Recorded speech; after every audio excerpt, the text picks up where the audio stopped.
हमने congenital heart disease CHD start किया था। कंजेनाइटल हार्ट डिजीज़ में भी 2 ग्रुप आते हैं, acyanotic group and cyanotic group. तो ए साइनोटिक ग्रुप के भी अंडर में 3 डिजीजेज आते हैं like ASD, VSD and PTA। वो प्रीवियस लेक्चर में मैंने वीडियो अपलोड कर दी, वो लेक्चर हमारा हो गया है। अब हम साइनोटिक ग्रुप स्टार्ट करेंगे और साइनोटिक ग्रुप में भी आज हम पढ़ेंगे first disease that is tetralogy of Fallot.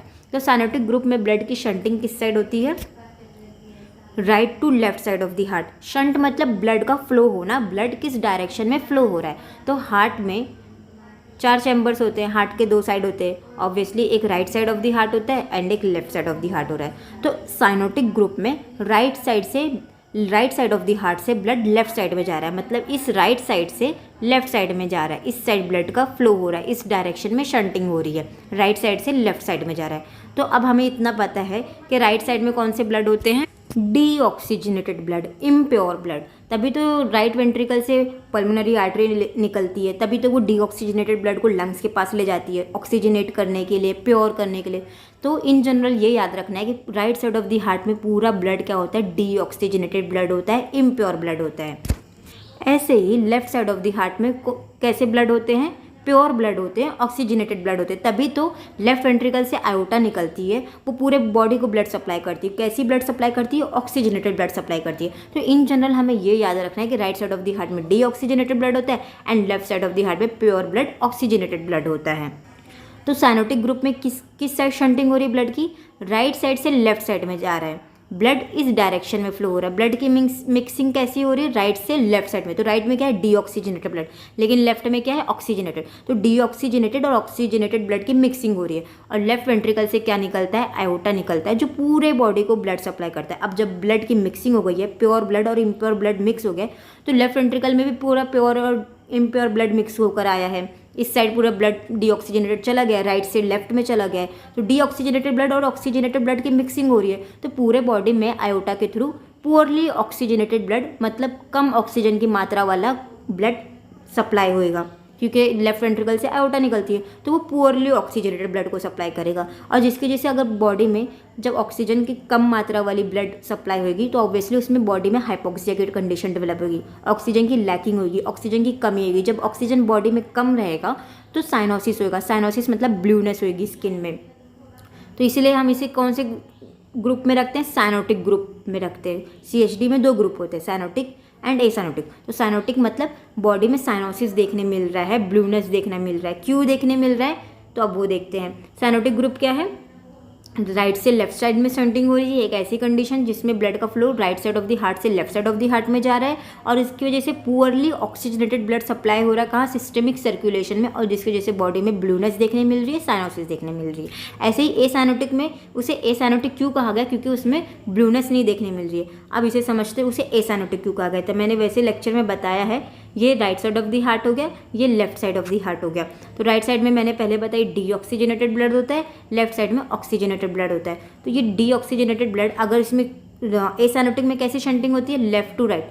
अगर ऑक्सीजनेटेड ब्लड फ्लो होकर शंट होकर right side of the heart में आ जाएगा तो कोई दिक्कत नहीं होगी, क्योंकि राइट साइड से क्या निकलती है? पल्मोनरी आर्टरी निकलती है। तो वो डीऑक्सीजनेटेड और ऑक्सीजनेटेड ब्लड को मिक्सिंग जो हो गई है उसको लंग्स में वापस ले चले जाएगी और लंग्स में वो ऑक्सीजनेटेड हो जाएगा, प्योर हो जाएगा, तो वापस वो पल्मोनरी वेन के थ्रू लेफ्ट साइड में आ जाएगा। तो कोई दिक्कत नहीं होती, कोई साइनोसिस, कोई हाइपोक्सिया देखने नहीं मिलता है हमें एसाइनोटिक ग्रुप में, क्योंकि वो right side of the heart वापस लंग्स के पास पल्मोनरी आर्टरी के थ्रू ब्लड को ले चले जाती है और वापस उसको प्योर कर देती है, वापस उसे ऑक्सीजनेटेड कर देती है। इससे ही हम इसलिए उसे कहते हैं एसाइनोटिक ग्रुप, क्योंकि वहाँ नहीं देखने मिलता है। तो ये समझ लिए साइनोटिक ग्रुप को। अब हम देखते हैं कि टेट्रोलॉजी ऑफ फैलेट क्या है। साइनोटिक ग्रुप में सबसे पहली डिजीज है टेट्रोलॉजी ऑफ फैलेट। तो टेट्रा मीन्स का वर्ड का मतलब ये होता है 4। तो इसमें 4 डिजीज की कंडीशन आएगी, 4 कंडीशन रहेगी, 4 कंडीशन रहेगी। एंड फैलेट एक पर्सन का नाम था जिन्होंने इस डिजीज को डिस्क्राइब किया था 1888 में। तो अब इसे देखते हैं। Tetralogy of Fallot most common देखने मिलता है साइनोटिक ग्रुप में। जैसे एसाइनोटिक में सबसे ज़्यादा VSD 30% हमें वेंट्रिकुलर सेप्टल डिफेक्ट देखने मिलता था, ऐसे ही साइनोटिक ग्रुप में जो मोस्ट कॉमन डिजीज हमें देखने मिलती है साइनोटिक ग्रुप की, वो है टेट्रोलॉजी ऑफ फैलेट। जितने भी congenital malformation of the heart होते हैं उनके 10% हमें टेट्रोलॉजी ऑफ फैलेट TOF ही देखने मिलते हैं। तो ये एक रेयर कंडीशन है जिसमें टेट्रा मीन्स 4 4 हार्ट के डिफेक्ट्स देखने मिलते हैं। कौन कौन से 4? Pulmonary valve stenosis, right ventricular hypertrophy, ventricular septal defect and the overriding iota. मतलब टेट्रालॉजी ऑफ फैलेट में हमें ये 4 कंडीशन, टेट्रा मीन्स 4, ये 4 कंडीशन हमें देखने मिलेगी। तो अब मैं इसको डायग्राम के थ्रू समझा देती हूँ। तो सबसे पहली कंडीशन हम देख लेते हैं ventricular septal defect, that is VSD। तो डायग्राम के थ्रू देखते हैं। अब ventricular septal defect, ventricular septum क्या होता है? ये हार्ट है, हार्ट में भी 4 चैम्बर्स होते हैं। ये पहले right side of the heart हो गया, ये नॉर्मल हार्ट में हम देख रहे हैं, एंड ये left side of the heart हो गया। 4 चैम्बर्स कौन से हो गए? ये राइट अट्रियम हो गया, ये राइट वेंट्रिकल हो गया, ये लेफ्ट वेंट्रिकल एंड ये लेफ्ट अट्रियम। तो अब वेंट्रिकुलर सेप्टम क्या होता है पहले देख लेते हैं। वेंट्रिकल मतलब 2 वेंट्रिकल के बीच में, कौन से 2 वेंट्रिकल? राइट वेंट्रिकल और लेफ्ट वेंट्रिकल के बीच का जो सेप्टम होता है, जो मेम्ब्रेन होता है, इस मेम्ब्रेन और इस सेप्टम को हम क्या कहते हैं? Ventricular septum. अब ये पहली कंडीशन का नाम क्या है? Ventricular septal defect. नाम में ही इसका मीनिंग छुपा है। मतलब 2 वेंट्रिकल के बीच में जो सेप्टम है, कौन से 2 वेंट्रिकल? राइट वेंट्रिकल और लेफ्ट वेंट्रिकल के बीच में जो सेप्टम है उसमें डिफेक्ट है। तो VSD में क्या होता है कि ये 2 वेंट्रिकल के बीच में कोई चैनल या कोई ओपनिंग या कोई ऑरिफाइस नहीं रहता, ये सेपरेट रहते हैं। जैसे नॉर्मल हार्ट में हमें देखने मिल रहा है कि नॉर्मल हार्ट में 2 वेंट्रिकल के बीच में कोई कनेक्शन, कोई पैसेज, कोई ओपनिंग, कोई ऑरिफाइस नहीं है। लेकिन VSD में क्या होता है? यहीं ओपनिंग हो जाती है, 2 वेंट्रिकल के बीच में जो सेप्टम होता है यहाँ एक ओपनिंग हो जाती है, यहाँ एक ऑरिफाइस हो जाता है, जिसे हम लोकल लैंग्वेज में क्या कहते हैं? किसी की पर्सन बोलते हैं ना, किसी के दिल में छेद है, तो वो छेद क्या रहता है कि इन 2 वेंट्रिकल के बीच में छेद हो गया है, ओपनिंग हो गई है, दोनों एक दूसरे से कनेक्ट हो गए हैं। तो वो कंडीशन क्या होता है? VSD। तो अब ये हमने नॉर्मल वाले में देख लिया, अब टेट्रोलॉजी ऑफ फैलेट में देख लेते हैं। VSD ventricular septal defect, 2 ventricle के बीच में यहाँ एक ओपनिंग हो गई है, कनेक्शन हो गया, ऑरिफाइस हो गया है, छेद हो गया है दिल में। तो ये एक कंडीशन हो गई टेट्रोलॉजी ऑफ फैलेट में, जितने 4 में से एक हो गई। अब नेक्स्ट देखते हैं पल्मोनरी वॉल्व स्टेनोसिस। तो अब डायग्राम में देखते हैं। सबसे पहले देखते हैं पल्मोनरी वॉल्व क्या होता है। राइट वेंट्रिकल से क्या निकलती है? पल्मोनरी आर्टरी निकलती है, और पल्मोनरी आर्टरी ये है, और पल्मोनरी आर्टरी के अंदर जो वॉल्व प्रेजेंट होती है इसे हम क्या कहते हैं? Pulmonary valve. तो ये पल्मोनरी वॉल्व है। अब पल्मोनरी वॉल्व में स्टेनोसिस, स्टेनोसिस वर्ड का मीनिंग होता है नैरोइंग, सिकुड़ना। तो इस वाले वॉल्व में सिकुड़न होगी, जो हमें दिख रहा है पल्मोनरी स्टेनोसिस किसमें? टेट्रोलॉजी ऑफ फैलेट में। अब इसका रीज़न देखते हैं कि क्यों सिकुड़न होती है। तो जो यहाँ सेप्टम प्रेजेंट होना चाहिए था वो कहाँ आ जाता है? यहाँ आ जाता है सेप्टम। तो इसकी जैसी पल्मोनरी आर्टरी में प्रेशर पड़ता है, फोर्स पड़ता है, जिसकी वजह से पल्मोनरी आर्टरी कंप्रेस हो जाती है, स्टेनोसिस हो जाती है, नैरिंग हो जाती है। तो हमने पल्मोनरी स्टेनोसिस भी देख लिया एंड VSD भी देख लिया। अब नेक्स्ट कंडीशन देखते हैं, 2 कंप्लीटेड आउट ऑफ 4। थर्ड है right ventricular hypertrophy. Right ventricle में हाइपरट्रॉफी वर्ड का मीनिंग होता है एनलार्जमेंट होना, राइट वेंट्रिकल की साइज बढ़ गई है। क्यों राइट वेंट्रिकल की साइज बढ़ गई है? जैसे हमने पल्मोनरी स्टेनोसिस में क्या देखा कि जो सेप्टम यहाँ प्रेजेंट होना चाहिए वो यहाँ प्रेजेंट नहीं होता, पल्मोनरी आर्टरी के पास आ जाता है, जिसकी जैसे पल्मोनरी आर्टरी पे प्रेशर पड़ता है, फोर्स पड़ता है, इस वजह से वो आर्टरी, पल्मोनरी आर्टरी नैरो हो जाती है और उसमें स्टेनोसिस हो जाता है। तो अब जब वो नैरो हो गई है तो ऑब्वियसली वो आर्टरी में ज़्यादा प्रेशर से ब्लड पास होगा, क्योंकि आर्टरी का पैसेज नैरो हो गया है, आर्टरी सिकुड़ गई है, तो ज़्यादा प्रेशर से फोर्स लगाएगा। कौन फोर्स लगेगा? पल्मोनरी आर्टरी कहाँ से निकलती है? राइट वेंट्रिकल से निकलती है। यही राइट वेंट्रिकल से पल्मोनरी आर्टरी निकलती है, तो उसे ज़्यादा फोर्स लगाना पड़ेगा ना, क्योंकि पल्मोनरी आर्टरी सिकुड़ गई है, पल्मोनरी आर्टरी सिकुड़ गई है, तो राइट वेंट्रिकल को ज़्यादा फोर्स लगा के ब्लड को पास करने के लिए प्रेशर लगाना पड़ेगा, इसलिए राइट वेंट्रिकल क्या हो जाएगा? हाइपरट्रॉफी हो जाएगी, राइट वेंट्रिकल एनलार्ज हो जाएगा। तो हमने 3 देख लिया। लास्ट है ओवरराइडिंग आयोटा।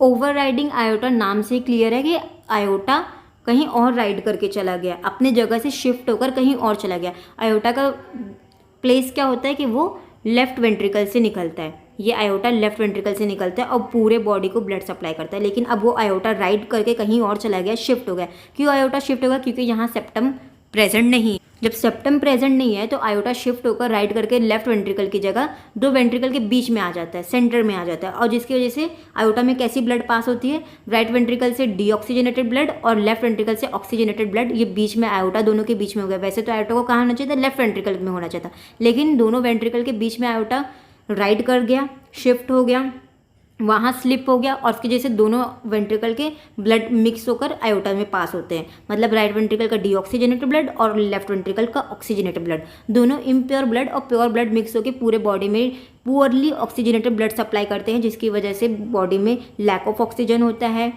हाइपोक्सिया होता है, टेट्रोलॉजी ऑफ फैलेट की कंडीशन डेवलप होती है, बॉडी में साइनोसिस देखने मिलती है। तो ये 4 कंडीशन हमें याद रखना है। नेक्स्ट देखते हैं पैथोलॉजी ऑफ टीओएफ। तो जो टीओएफ है उसके 2 फॉर्म्स होते हैं, एक होते हैं cyanotic and acyanotic TOF, tetralogy of Fallot. तो पहले हम देख लेते हैं साइनोटिक टेट्रोलॉजी ऑफ फैलेट। तो एसाइनोटिक वाले टाइप में क्या है, एसाइनोटिक वाले फॉर्म में क्या है कि पल्मोनरी जैसे 4 कंडीशन थी, मैंने आपको ये चारों बताई, 4 कंडीशन होती है। एक पल्मोनरी वॉल्व स्टेनोसिस होता है, राइट वेंट्रिकुलर हाइपरट्रॉफी होती है, वेंट्रिकुलर वीएसडी सेप्टल डिफेक्ट होता है एंड ओवरराइडिंग ऑफ अयोर्टा। तो एसाइनोटिक वाले में क्या होएगा, तो जो पल्मोनरी स्टेनोसिस है वो माइल्ड रहेगा, लेकिन पल्मोनरी स्टेनोसिस ग्रेटर रहेगा, मतलब पल्मोनरी स्टेनोसिस ज़्यादा रहेगा, इसलिए मैं इसमें प्लस प्लस साइन लगा दे रही हूँ। लेकिन VSD that is ventricular septal defect mild रहेगा, ये डिक्रीज कर देती है या फिर माइनस बता देती हूँ। मतलब एसाइनोटिक वाले फॉर्म में टेट्रोलॉजी के 2 फॉर्म होते हैं, एक एसाइनोटिक टेट्रोलॉजी ऑफ फैलेट और second cyanotic tetralogy of Fallot. तो जो साइनोटिक वाले फॉर्म में जो पल्मोनरी वॉल्व स्टेनोसिस है, 4 कंडीशन में से 2 हो रही है, जो पल्मोनरी वॉल्व स्टेनोसिस है वो ज़्यादा ग्रेटर है, ज़्यादा सीवियर है, ज़्यादा सीरियस है, लेकिन जो वीएसडी है वो माइल्ड है। तो वही लिखा है कि पल्मोनरी स्टेनोसिस ग्रेटर है वाइल वीएसडी इज माइल्ड। अब जब पल्मोनरी स्टेनोसिस है, मतलब हमने यही देख लिया कि जो पल्मोनरी वॉल्व है इसमें स्टेनोसिस हो गई है, पल्मोनरी आर्टरी में स्टेनोसिस हो गई है, तो अब ब्लड को ज़्यादा फोर्स लगाना रहेगा पंप करने के लिए, किसको, राइट वेंट्रिकल को। अब जब इधर इस पैसेज में पल्मोनरी आर्टरी में नैरोइंग हो गई है, स्टेनोसिस हो गया है, तो ज़्यादा रेजिस्टेंस से ब्लड फ्लो होएगा, ज़्यादा प्रेशर से जाएगा।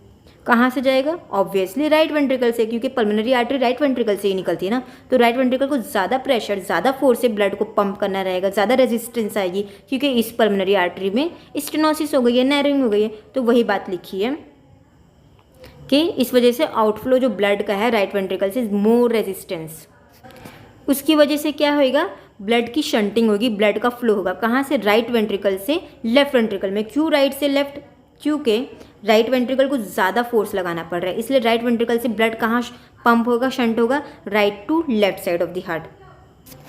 कहाँ होगा, वेंट्रिकुलर लेवल पे, और जिसकी वजह से राइट से लेफ्ट में जाएगा, मतलब राइट साइड में डीऑक्सीजनेटेड ब्लड होता है, लेफ्ट साइड में ऑक्सीजनेटेड ब्लड होता है।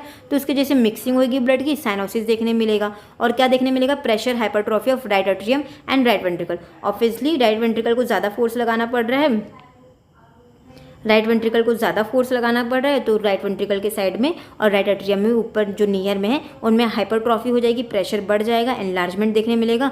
राइट साइड में कौन सी वॉल्व प्रेजेंट होती है, ट्राइकस्पिड वॉल्व, तो उसमें एबनॉर्मेलिटी देखने मिलेगी। ये जो 2 एट्रियम और वेंट्रिकल के बीच की जो वॉल्व होती है, right atrium and right ventricle के बीच की ये जो वॉल्व है उसे हम क्या कहते हैं, ट्राइकस्पिड वॉल्व। तो उसमें भी एबनॉर्मेलिटी देखने मिलेगी।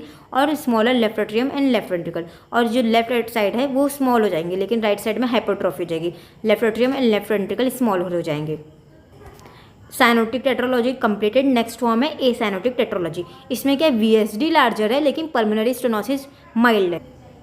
उसके अपोजिट है, साइनोटिक में क्या था, वीएसडी माइल्ड था लेकिन पल्मोनरी स्टेनोसिस ग्रेटर थी। लेकिन एसाइनोटिक में क्या है, वीएसडी इज लार्जर, मतलब वीएसडी ज़्यादा बड़ा है, ज़्यादा सीरियस है। मतलब वीएसडी मतलब 2 वेंट्रिकल के बीच में जो ओपनिंग है, ओरिफाइस है, जो छेद है वो ज़्यादा बड़ा है, पर पल्मोनरी स्टेनोसिस माइल्ड है। उसकी जैसे क्या होएगा, शंटिंग ब्लड की लेफ्ट साइड से राइट साइड में शंटिंग होगी और पल्मोनरी फ्लो बढ़ जाएगा।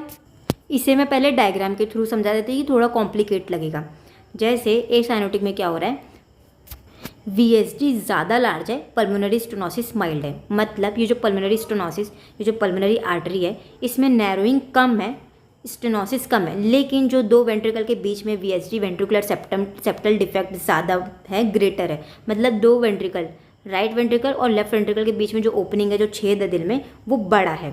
तो अब उसकी वजह से क्या होएगा, कहाँ शंटिंग होगी ब्लड की, लेफ्ट से राइट में, left side of the heart से ब्लड राइट साइड में जाएगा। ये हार्ट का लेफ्ट साइड होगा एंड ये राइट साइड होगा, तो ब्लड इस तरफ फ्लो करेगा। राइट साइड में ज़्यादा ब्लड फ्लो करेगा, लेफ्ट टू राइट, मतलब ज़्यादा राइट साइड में ब्लड है। अब राइट साइड से क्या निकलती है, राइट वेंट्रिकल से ऑब्वियसली पल्मोनरी आर्टरी निकलती है। ये राइट साइड में ब्लड ज़्यादा आ गया, राइट साइड से पल्मोनरी आर्टरी निकलती है, तो पल्मोनरी आर्टरी में भी टेंशन बढ़ जाएगा। पल्मोनरी आर्टरी में ब्लड का फ्लो ज़्यादा हो जाएगा, क्योंकि ब्लड लेफ्ट से राइट में आ रहा है। राइट वेंट्रिकल में ज़्यादा ब्लड आ गया लेफ्ट साइड से, अब पल्मोनरी आर्टरी में भी ज़्यादा फ्लो हो जाएगा। अब पल्मोनरी आर्टरी ब्लड कहाँ ले जाती है, लंग्स में ले जाती है प्योर करने के लिए। अब लंग्स से रिटर्न जब पल्मोनरी आर्टरी में ज़्यादा ब्लड गया है, ज़्यादा ब्लड आया है लेफ्ट साइड से राइट में, तो लंग्स में भी ज़्यादा प्योर होने के लिए ब्लड जाएगा। अब जब ब्लड ज़्यादा लंग्स में जाएगा तो रिटर्न भी ब्लड रिटर्न भी ज़्यादा आएगा लंग से, तो अब पल्मोनरी वेन के थ्रू ज़्यादा ब्लड रिटर्न आएगा, इसलिए लेफ्ट साइड में ज़्यादा ब्लड की वॉल्यूम ओवरलोड होगी, राइट साइड में नहीं होगी।